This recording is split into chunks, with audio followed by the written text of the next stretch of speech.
Living hell. Become our slave, Ethan replied, and I froze. What? Either you pay for the icon or become our slave, Reese answered. Become their slave? I thought in astonishment. What did they see me as? I wondered. There is no way in hell I am accepting such an offer. I will not bring myself to such a level. No, I replied boldly and got up to my feet. Caden and Reese turned to look at one another, before giggling, while Ethan kept observing me, with a blank expression, not saying anything to my answer. No, I repeated. I had my pride, and was not going to stoop low to being just an ordinary maid. The other alternative, if you do not want to pay us back, nor be our slave, is to get you arrested, Reese said, and I gulped, knowing I had no choice, but to accept, despite not wanting to, for I could not risk getting arrested. For the sake of my mom especially. If I got arrested, who would continue to pay for her hospital bills? I wondered, and decided to accept the brothers' offer. I had no choice any longer. It was just to be their slave, for a couple of months, right? For how long? I asked.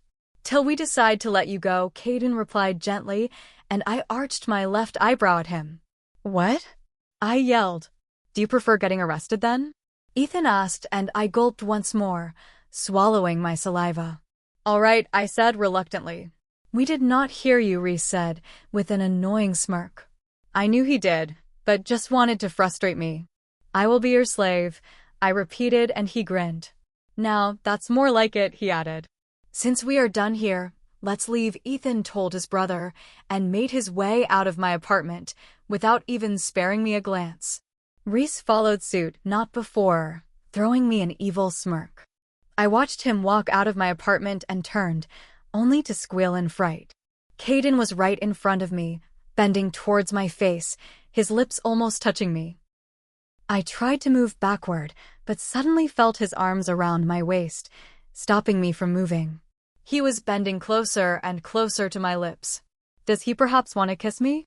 I wondered in shock and instantly flew away from his hold in panic, panting heavily, while wondering if he saw me attractive to want to kiss me.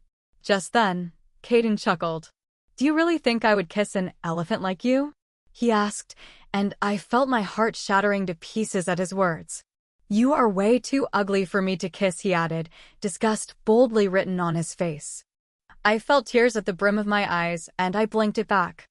Just then, I felt something heavy being shoved at me. I turned to look and saw Caden's backpack in my arms. I turned to look at him, in curiosity, wondering what I should do with it.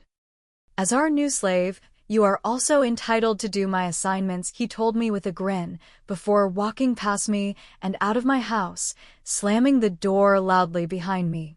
I remained there stunned, knowing fully well I just entered the burning lake by accepting to be their slave.